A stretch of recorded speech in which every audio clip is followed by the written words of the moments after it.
Closer to home, it's been 7 years since the first roundabout was open to traffic in Waterloo Region. And since then, they've been the site of controversy, confusion, and crashes.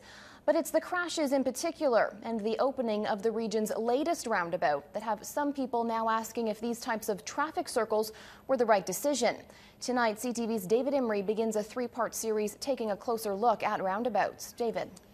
Megan, the region says its roundabouts have been constructed using European standards, and that's where people seem to know how to build them and how to drive them. The first one here went into service in November of 2004, and since then, Waterloo Region drivers have been learning all about roundabouts, as they love them, hate them, and tolerate them. It was a new concept for drivers in Waterloo Region. The first roundabout opened at Ira Needles and Herb Street. Regional Councillor Jim Weidman takes credit for promoting the idea. I was one of the people that first brought it to staff, suggesting that we should be looking at that. They had a lot to offer in terms of us having increasing capacity on roadways without having to expand our roadways, because intersections tend to decrease capacity.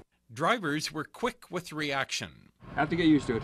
Oh, I think that's okay. I'm from England, so I used to see those all the time. I think there's going to be a lot of accidents. It's something new to our traffic system, and I just don't think people are going to handle it right. There are now 16 roundabouts on regional roads, and officials admit there have been growing pains. In the last 5 years, there have been 472 crashes with 41 injuries, no fatalities.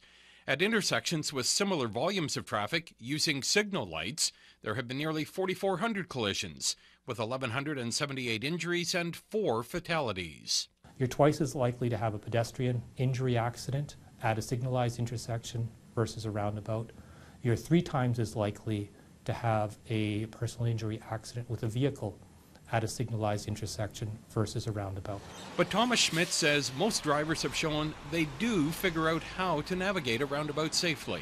I believe that given time and training, and as people become familiar with it, we will see the number of incidents at this roundabout drop, as we have at all of ours, every single roundabout. Police say speed is often a factor in the safety of any intersection, including roundabouts. Approach too quickly, and drivers could find trouble. They won't be able to react in time to avoid a collision or avoid pedestrians that they should come out quickly. So we want to make sure that people are slowing down well in advance. There have been some concerns about the speed of some of the drivers along this stretch of Homer Watson, so police are now in the midst of a campaign to enforce the law and educate drivers. In just 2 days last week, police found some disturbing infractions. The highest speed being 101 and someone doing 111 kilometers per hour coming out of the roundabout. We weren't able to go after them, but that's an indication that the speeds are high in the area. By week's end, 33 tickets had been issued. In the 70 zone, one driver was clocked at 115 kilometers per hour near the roundabout.